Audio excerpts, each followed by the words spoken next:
Hello there and welcome to Business Daily. This program is where we bring you up to the minute with developments in the world of economy, business, finance, trade, and also get top-notch analysis on topics and trends in the very fast-paced world of business.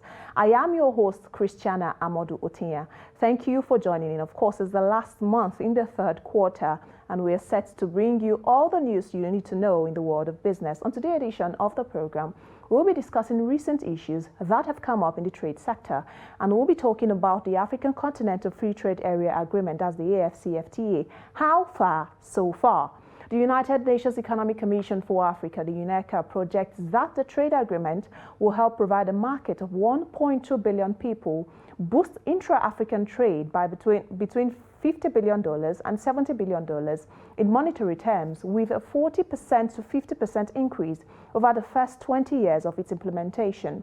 Now, there was a lot of optimism when this era started in January 2021, but it may seem as though that optimism has waned. Now, the big question remains, why?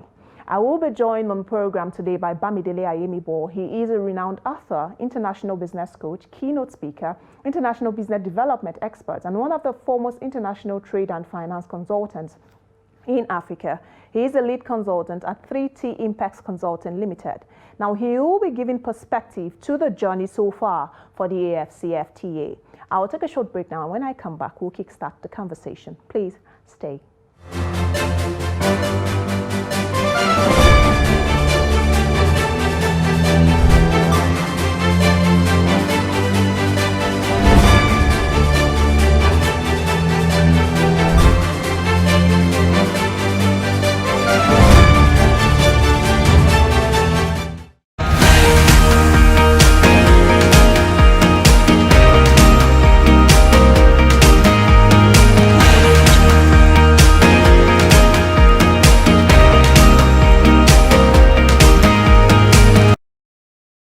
Welcome back to the program, and thank you for still staying there with us. I'm being joined by my guest. He's Bamidele Ayemibo. He's the lead consultant at 3T Impacts Consulting Limited. Welcome to the program, Bamidele.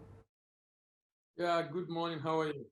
Very well. Thank you for joining us on the program. Now, before we kickstart the interview and have you give perspective to this discussion for us, let's quickly just run through some fact check of the AFCFTA, talking about some data, because this journey started from somewhere.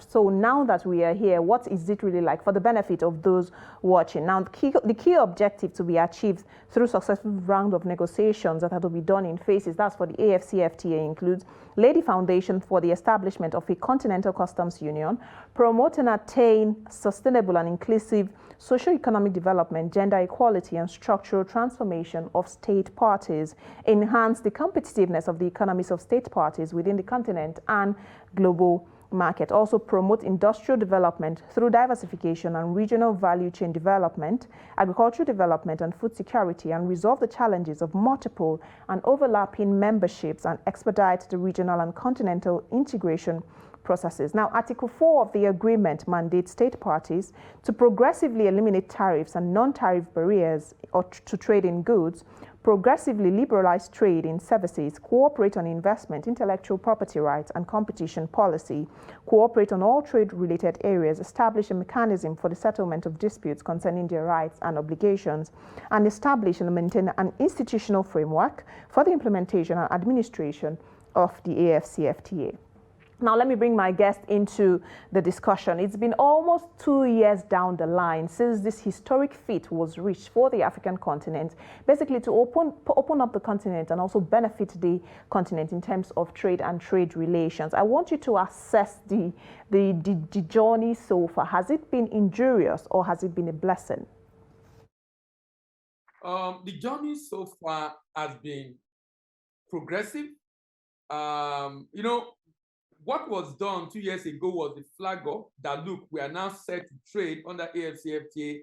However, the infrastructure to make that happen were not fully done yet. So what has happened between last year, January, and now has been, number one, the negotiation of the tariff among the countries. So now about 88% tariff negotiation has happened. So we just have about 12 to go. We have already have the 22 countries required to ratify for it to start. Then we need two other things: infrastructure for payment and transport. Payment was a big challenge because if we are going to be doing AFCFTA and relying on foreign currency in which we have to pay, and you have to go through New York back to Africa because I want to pay Ghanaian seller in foreign currency like USD, it's going to be a challenge for us. So early this year, another milestone was reached, which involved the implementation of the Pan-African Payment and Settlement System. So what is being worked on now is a lot of other projects around building infrastructure for transport and the like, which will take a longer time. But having sorted out the issue of tariff negotiation, now we know if you go to AFCFTA secretarial website, you will be able to see the e-tariff that lets you know if you are going to ship to Ghana or you are shipped to Kenya or you are shipped to Ethiopia. You know exactly what will be the tariff of the product, which of them is sensitive, which of them is non-sensitive, which of them is exclusive. You will be able to know those things on the website. And now that we now have a payment platform as an alternative payment platform, if the country in question does not have enough forex and it wants to pay in local currency, that has been done. We are almost set. And that's why by this month, there will be guided trade, because now most of the things that need to be done has been done likely.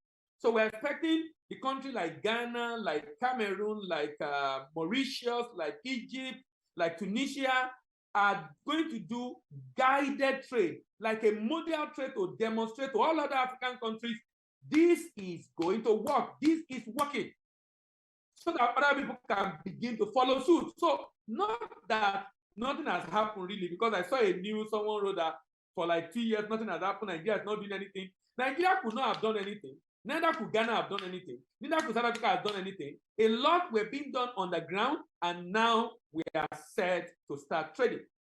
I hear you loud and clear. I hear you say we are set to start trading. And I also hear you talk about infrastructure, transport infrastructure, which, like you have rightly stated, will take a long time to kickstart because, of course, a lot has been said about it being a marathon and not a sprint. Now, tell me, in terms of positioning, because you're talking about this month, the month of September, Nigeria, we have a big market, 200 million people. That population is still growing. Have we positioned ourselves to harness the benefits of this deal eventually? Because talking about the whole guided trade, when this eventually comes to limelight and we see this market kickstart? Now, unfortunately, among the 7-8 countries to do that again, Nigeria is not one of them. Look, let me commend you for doing this program, and I will implore you to do more of it. Let me tell you the real challenge of trade in Nigeria, particularly export and AFCFTA. Many are not aware. Many are not educated. This is a program for African businesses, but many of them don't even know it exists in the first place. So this kind of program you have should be a weekly program. As in, we should be doing program on trade every week, talking about it. And the reason is this: the more people know, the easier it is to be able to begin to take steps about it. Most free trade agreements that have failed in the past were largely because of lack of awareness, lack of information on exactly how to go about it. We need information about the policy. We need information about the paperwork required. We need information about the payment. We need information about the products to be exported. We need information about the people that are involved. We need information about the processes involved. So much information, and even about the profit and the benefit. So much information required, but those are not being disseminated. So for me, I don't think we are ready as Nigeria. Africa is ready. Ghana, to a large extent, seems to be ready. The secretariat is there. Rwanda, to a large extent, seems to be ready. I don't think Nigeria is ready. The process of how it's going to export from how it's going to work in Nigeria in terms of the process in Nigeria is being finalized by custom. So government is doing its part. When I mean readiness in Nigeria, not on the part of government, I'm talking about Nigerian businesses being ready. On the part of government, I'm in touch with them, and a lot is being done currently. I was chatting the National Action Committee office recently on it, and we were talking about they're finalizing the process, step-by-step process, the way to work from Nigerian perspective, and custom is finalizing on that already, and they will make it known to the public very soon. But I'm talking about Nigeria owning it and having all the information required to get ready. I'm not sure we are yet. I'm talking about us being ready. You've rightly said that you are in talks with those in government and they are tightening the knots or tightening the screws on their part. The MSME sector has been tagged the engine room of the economy now, and we have a lot of businesses under this umbrella, largely informal. Why am I asking you this? Because you've spoken about awareness, because what you don't know, you really cannot act on it. And like you have rightly said, that's the challenge we're having now. How do we tackle this? How do we go about this? Because a lot of time we're quick to say the government has to do this, the government has to do that. But now the government is clearly working, and the onus now lies with those that run businesses to get it right. How do we get these businesses, over 14 million of them, ready to harness this market and reap the benefits, the dividends of this deal? Creating awareness. Awareness. We need you guys in the media. We need you guys in the media. Newsprint, online media, TV, radio, television. I'm on radio every week in partner with a bank that graciously agreed to sponsor, discussing this in Lagos every week. We need awareness on this, and it has to be done regularly. So that's on the part of, let's say, the private sector. Then the Chamber of Commerce, who have some of these people under them, to be able to get them to be aware through advocacy and seminars regularly. Then the National Association of Small Medium Enterprise, NASME, and SMEDAN, the government agency and the association, organizing program. You know, when you look at, we're at the election season, everybody know the top 3 or top 4 contenders in Nigeria. Everybody know them. That is exactly the way we should do this. If this is going to be successful, every business in Nigeria must be aware of AFCFTA. And it will take a lot of work, time, money, and effort for that to happen. But that is not being done right now. Bamidele, if you can hear me, I want you to hold on your thoughts. And when we return, the conversation will continue shortly. Please stay with us.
TV, documenting the Nigerian story.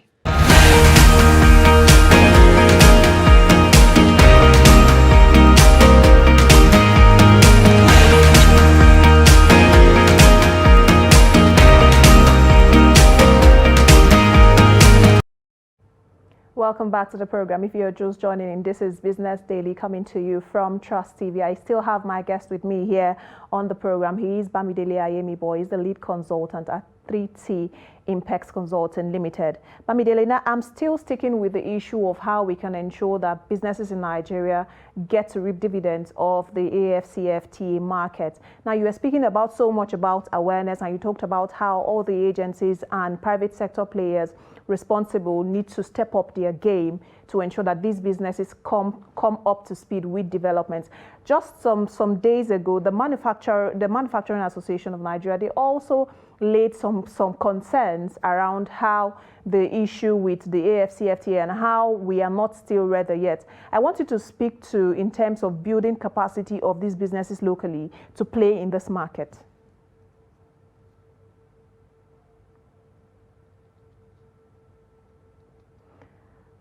Why I want you to speak on this issue specifically is because a lot has been said about how there's so many monetary benefits in terms of how it will affect the markets. Now, if we don't have local manufacturers in Nigeria positioned to harness this market, it will be very difficult for them to say, yes, we have benefited from this market. Most times we hear people talk about, oh, there's an AFCFTA, it's a market that is huge, it will benefit manufacturers, it will benefit local businesses. But if these local businesses do not play in this market, it will be hard to reap the benefits or the dividends of this market. And that's why I have asked you that, looking from your own prism, how do you think this can steadily be handled? Because then again, we are the giant of Africa as Nigeria, and you mentioned some countries where the guided trade is supposed to commence. Nigeria was not in that list, but now we are talking about how we can also place Nigeria and reap these benefits. Please speak to that. All right, so now to reap the benefit, first of all, we must be ready. And to be ready means there's need for capacity building. Capacity building in terms of training to be able to make our SME export ready. You know, in as much, one of the reasons why Nigeria has not been able to grow non-oil export, even outside AFCFTA, is the lack of export readiness. Majority of our businesses are not export ready. So we need to train them to become export ready, and then government need to support with funding like what CBN is doing with RT200. For every export you do, you get 65 naira. For every dollar you repatriate. What that does is it helps them to cushion the effect of the cost of infrastructural deficit. Because it is export, you are going to be exchanging dollar for naira. Sincerely, if you are adding value, you will be profitable. But unfortunately, if you don't know exactly how to go about the documentation, how to ensure that you are able to obey the rule of origin, because not every manufacturer in Nigeria are going to enjoy AFCFTA. I need to emphasize that. There are rules of origin that guide product that will be eligible. So if you're a manufacturer, if your product does not meet up with the rule of origin. Okay, Bamidele Ayemibo there speaking on the rules of origin part of the AFCFTA, and quite frankly, there's been a lot of concerns raised about the rules of origin concept of the AFCFTA, because most times a lot of manufacturers have raised eyebrows around the rules of origin issue. And like Irahi has rightly stated, not a lot of manufacturers will enjoy the benefits of the AFCFTA. But then again, we still want a good chunk in that bracket to be able to say, oh yes, this agreement actually benefited us as a country with a very large population, which translates to a large market. This agreement is going to benefit us. Now, I would hold my horses, take a short break. When we return, we'll get to hear from Bamidele. Stay with us.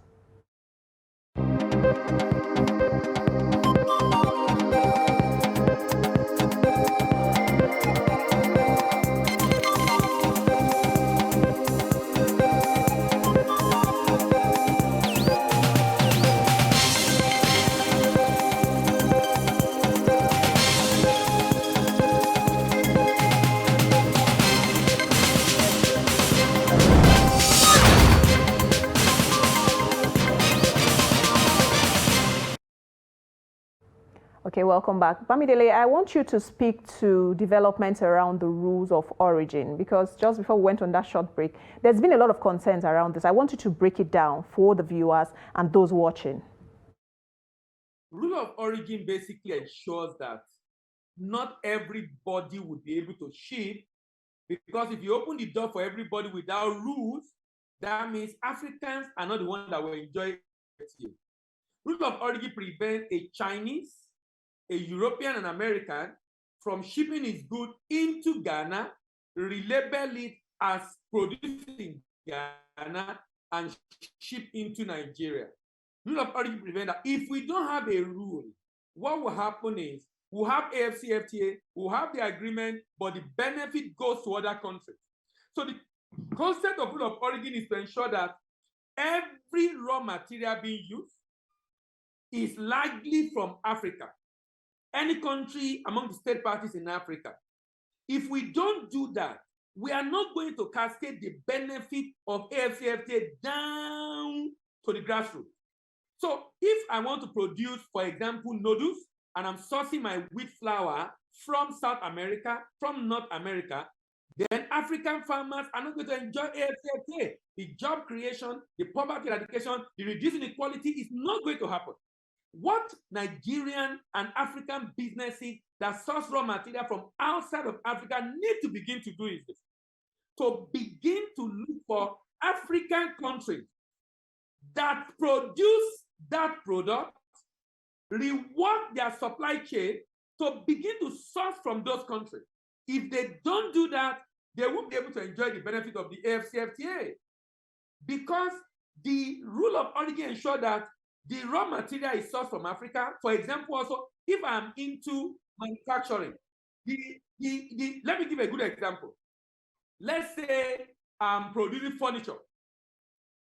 If the wood for that furniture is not from an African country, then you'll have created jobs for the people producing the wood outside of Africa. So you need to source your wood from other countries that are producing that product in Africa. If possible, set up a branch there to be able to source effectively and move it to Nigeria to produce, or move to that other country and produce there to ship to other African countries. If that is not done, we will be creating jobs for other nationals outside of Africa, and that will make a mess of the whole benefit that we should enjoy from AFCFTA. Thank you for that clarification. Now, issues around dumping have been raised. Quickly speak to that.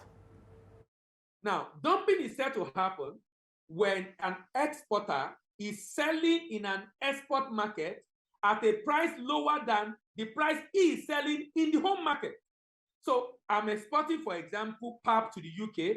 The pap, let's say it costs $2 equivalent in Nigeria, but I'm selling it at $1.5, $1.8 in the US. That is dumping. Now, to be able to prevent that, this is where private sector must collaborate with the government. I'm aware the federal government has set up a trade remedy organization, something of that nature. The committee has been set up. I don't know if it's full-fledged running yet, but the idea is if we sense a product with started AFCFTA, I see a product like my competitor that was not in Nigeria before that has come in, I will report it to that agency. They will go and inspect. You said this product is coming from, are we sure it's produced in Kenya? Does it actually meet the rule of origin expected in Kenya so that we can allow it in Nigeria? That is the whole idea. If we don't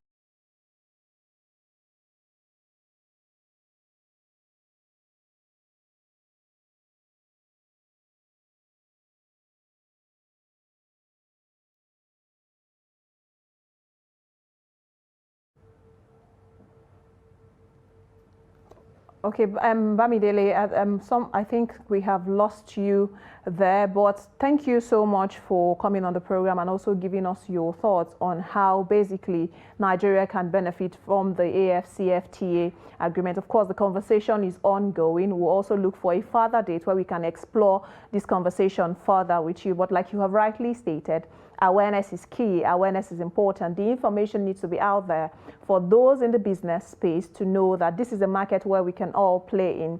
And like Bamidele rightly stated, guided trade is expected to begin in the month of September. And after the guided trade is experimented and